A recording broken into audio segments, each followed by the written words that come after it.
नमस्कार। आज मैं अध्ययन करूंगा 33 वर्ष के पुरुष की कुंडली का। इनके कुंडली में क्या क्या चीज़ें नज़र आ रही हैं, इस विषय पर भी बात करेंगे। और आगे का जीवन कैसा रहेगा, इस विषय पर भी बात करेंगे। तो कुंडली इनकी मीन लगन की है। ऐसे व्यक्ति बड़े भावुक होते हैं।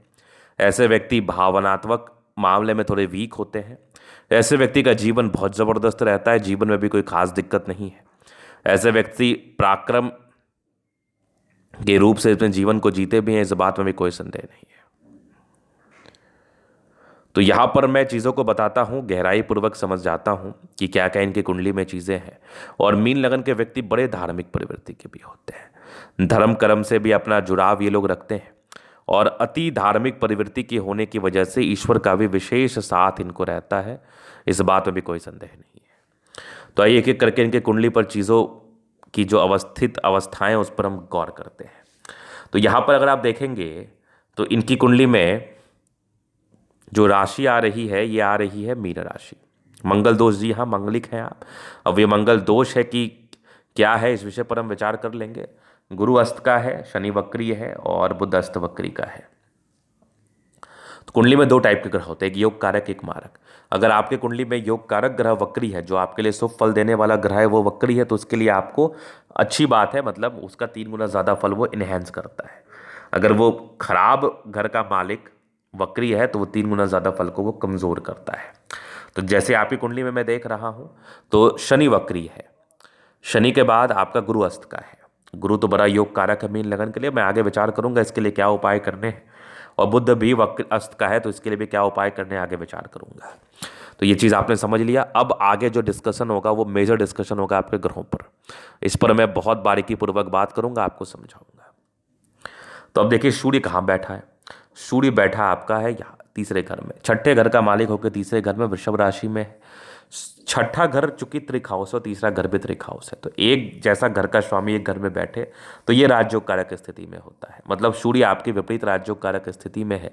आपको मान सम्मान प्रदान कराएगा, जीवन पर आगे बढ़ाएगा, सफलता को देगा, नो डाउट। सूर्य बहुत ताकतवर स्थिति में है, सूर्य के अच्छे परिणाम आएंगे। चंद्रमा बड़ा योग कारक ग्रह होता है मीन लगन के लिए, चूंकि पंचमेश है, ये आपके बुद्धि विवेक को बताता है, बुद्धि विवेक वाला ग्रह होता है, तरक्की को बताता है। तो ऐसे व्यक्ति का वास विदेश में होता है। इंडिया से होने के बावजूद इनका वास भी विदेश में होता है। पांचवें घर का स्वामी चंद्रमा होकर डिग्री वाइज बली होकर ये लगन में बैठा है, तो बड़े सुंदर व्यक्ति होते हैं, बड़े मनमोहक होते हैं, लग्जूरियस लाइफ बिताते हैं और जीवन पर खूब पैसा कमाते हैं, करोड़ों कमाते हैं। मंगल भी इस कुंडली में बड़ा योग कारक होता है। चतुर्थ भाव में मंगल बैठ गया, अब क्या चाहिए। धन भाव और भाग्य स्थान, भाग्य का मालिक होके, पैसे का मालिक होके मंगल चतुर्थ भाव में बैठा है, जीवन में खूब पैसा देता है, अनाप शनाप पैसा देता है। मंगल शनि की दृष्टि हो गई, युति हो गई, जातक टेक्निकली बहुत स्ट्रांग होते हैं और जीवन में करोड़ों अरबों कमाते हैं, क्योंकि मंगल बहुत जबरदस्त है। जब भी इसका समय आएगा ना, गजब का तरक्की करेंगे। डिग्री वाइज थोड़ा कमजोर है, एक मूंगा रत्न पहन लीजिए, जिसको हम रेड कोरल कहते हैं, गजब का फायदा लाएगा जीवन पर, गजब का। अब बुध पर विचार करते हैं। बुध भी आपको आपका चौथे सातवें घर का स्वामी तीसरे में है, चूंकि चौथा और सातवें घर में का स्वामी अगर तीसरे में बैठे तो एक प्रकार से मारक हो जाता है, तो इसके लिए उपाय करने की आवश्यकता नहीं है।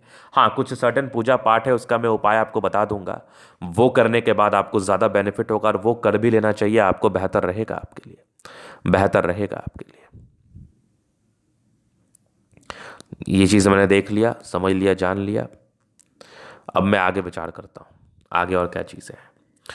तो अब बृहस्पति, बृहस्पति आपका है तीसरे भाव में है अस्त का, 10वें पहले घर का स्वामी अस्त का है। पुखराज पहनिए और कुछ एक रेमेडी है पूजा का, वो मैं बता दूंगा, गजब का फायदा आएगा। जीवन पर जो रुके हुए धन है ना, वो आ जाएंगे। धन की दिक्कतें कभी नहीं होंगी, पैसे की बरसात होगी, लिखित रूप से दे सकता हूँ। शुक्र कहाँ बैठा, शुक्र भी आपका बैठा अच्छी स्थिति में है। शुक्र डिग्री वाइज कमजोर है, इसके लिए उपाय करने की आवश्यकता ही नहीं है, क्योंकि अष्टमेश और तृतीयेश है, मृत्यु कारक स्थान का स्वामी है। अगर इसके लिए उपाय करेंगे दिक्कत की ही बात है, नहीं करेंगे तो एज इट इज पड़ा रहेगा, दिक्कत नहीं देगा। शनि आपका कहाँ बैठा है, शनि 12वें और 11वें घर का स्वामी, 10वें में, गजब का पैसा, खूब पैसा, अनाप शनाप धन आता है। और 12वें भाव का राहु भी तो बहुत पैसा देता है, केतु भी सिंह राशि का, बहुत मेहनत कराता है। मतलब जातक के जीवन में कोई खास तकलीफ नहीं है, गजब की कुंडली है, गजब का पैसा आएगा। मेन समय है, ये तो कुंडली का ओवरऑल विश्लेषण हुआ। अब मेन समय को मैं निर्धारित करता हूँ कि कब कैसा समय आपके जीवन पर आना है। अभी जो आपका समय चला 2023 तक शुक्र का चल रहा है, तो ये समय थोड़ा सा संघर्ष वाला समय है, 2023 के तीसरे महीने तक। इसके बाद आपका आएगा सूर्य, 2023 के तीसरे महीने तक कोई खास तरक्की भी जीवन पर नहीं होगी।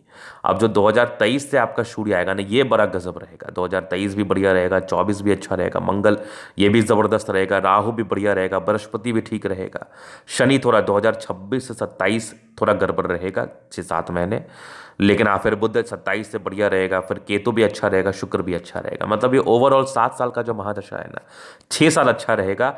एक गड़बड़ी रहेगी 2026 से 27 में, चूंकि सूर्य और शनि में शत्रुता होती है, पिताजी और बेटे का रिलेशन होने के बावजूद ये आपका अच्छा समय नहीं रहेगा। 26 से 27, 2026 से 27। अब सूर्य के बाद जो आपका समय आएगा ये देख लीजिए आप। सूर्य के बाद आएगा चंद्रमा का महादशा, गोल्डन पीरियड। ऐसे 2023 से 29 भी आपका बढ़िया रहेगा, लेकिन 29 के बाद 2029 से 39 एकदम गोल्डन, 39 से 46 एकदम गोल्डन, कोई दिक्कत नहीं है। ये जो 2029 के बाद आप समय देखने वाले हैं ना, गजब का समय है। 29 तक भी बढ़िया है, लेकिन 29 के बाद भी एकदम जबरदस्त। धन्यवाद।